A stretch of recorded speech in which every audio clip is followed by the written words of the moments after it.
काठमांडू के एक पुराने हॉस्टल में समीर नाम का लड़का नया नया शिफ्ट हुआ था। हॉस्टल सस्ता था, इसलिए स्टूडेंट्स वहीं रहते थे। बिल्डिंग बाहर से ठीक लगती थी, लेकिन अंदर जाते ही एक अजीब सी ठंडक महसूस होती थी, जैसे दीवारों ने बहुत कुछ देखा हो। समीर को तीसरी मंजिल पर कमरा मिला, कमरा नंबर 307। पहले दिन सब नॉर्मल था। उसने अपना बैग रखा, बिस्तर सेट किया और रात को सो गया। लेकिन रात के करीब 2:17 बजे उसकी नींद अचानक खुल गई। कोई आवाज नहीं थी, फिर भी ऐसा लग रहा था जैसे किसी ने उसे जगाया हो। उसने फोन देखा, 2:17 AM। वो फिर से सोने ही वाला था कि उसे ऊपर से हल्की सी आवाज आई, ठक ठक ठक, जैसे कोई छत पर धीरे धीरे चल रहा हो। समीर ने सोचा शायद कोई ऊपर वाले कमरे में होगा, लेकिन उसे याद आया तीसरी मंजिल के ऊपर कोई मंजिल ही नहीं थी। उसने खुद को समझाया शायद बिल्डिंग की आवाज होगी, और वो सो गया। अगली रात फिर वही टाइम, 2:17 AM। इस बार आवाज थोड़ी साफ थी, ठक ठक ठक, और फिर जैसे कोई रुक गया हो, बिल्कुल उसके कमरे के ऊपर। समीर का दिल तेज धड़कने लगा। उसने हिम्मत करके छत की तरफ देखा, कुछ नहीं।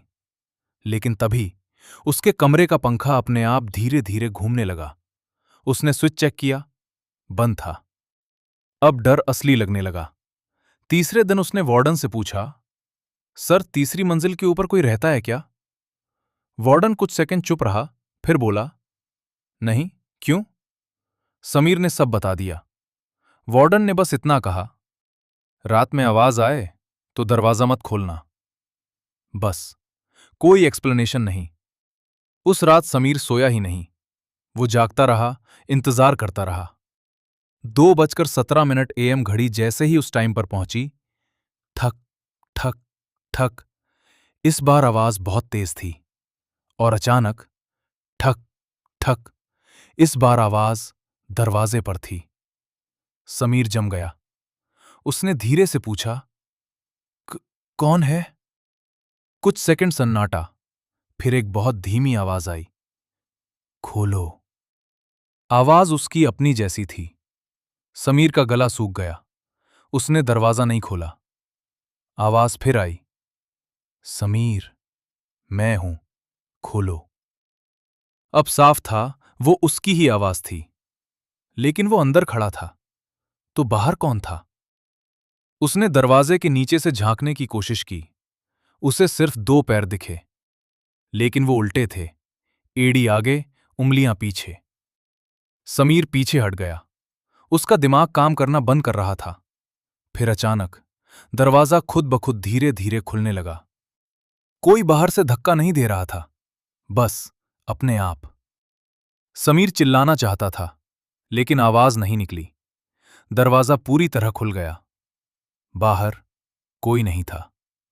कॉरिडोर खाली था। उसने सोचा शायद मैं सपना देख रहा हूं।